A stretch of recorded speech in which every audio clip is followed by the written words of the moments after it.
Ready start.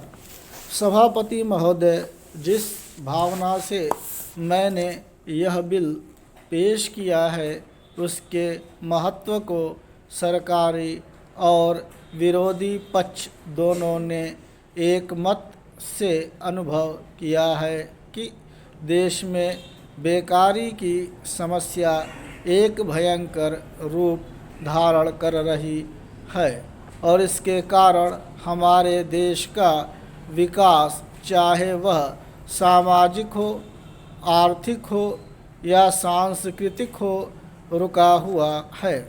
पिछले 55 वर्षों से इसी परिस्थिति का निर्माण होते हुए हम देख रहे हैं।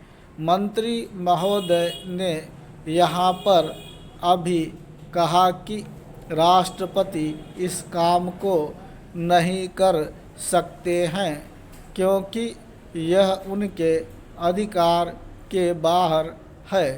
आप जब भी यह देखते हैं कि किसी राज्य में वहाँ की व्यवस्था, वहाँ का विकास ठीक नहीं हो रहा है तो उस राज्य में राष्ट्रपति का शासन लागू कर देते हैं। जब किसी राज्य में अराजकता फैल रही हो, विकास का काम समाप्त हो गया हो और वहाँ के नेता जिम्मेदारी से काम न करते हों तो वहाँ पर राज्यपाल का शासन लागू कर दिया जाता है।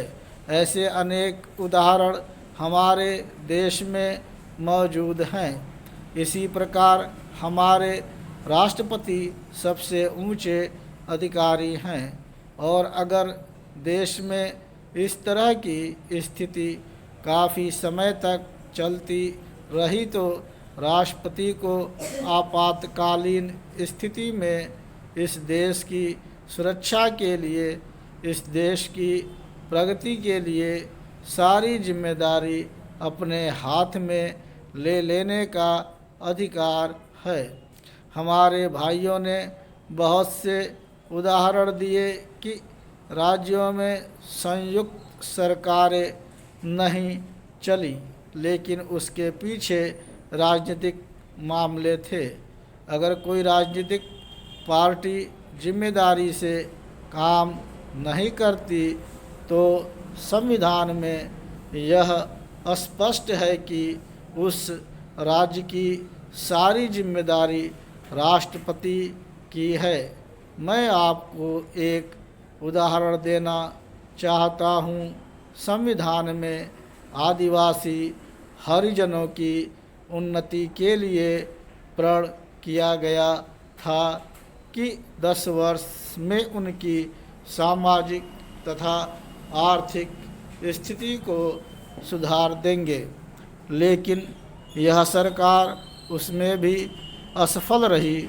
इस समय को 4 बार 10-10 साल के लिए बढ़ाया जा चुका है, लेकिन फिर भी उनकी आर्थिक और सामाजिक उन्नति नहीं हो रही है।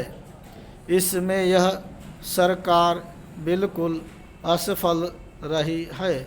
पिछले सत्र में इस विषय पर सरकार के विरुद्ध अविश्वास का प्रस्ताव भी आया था।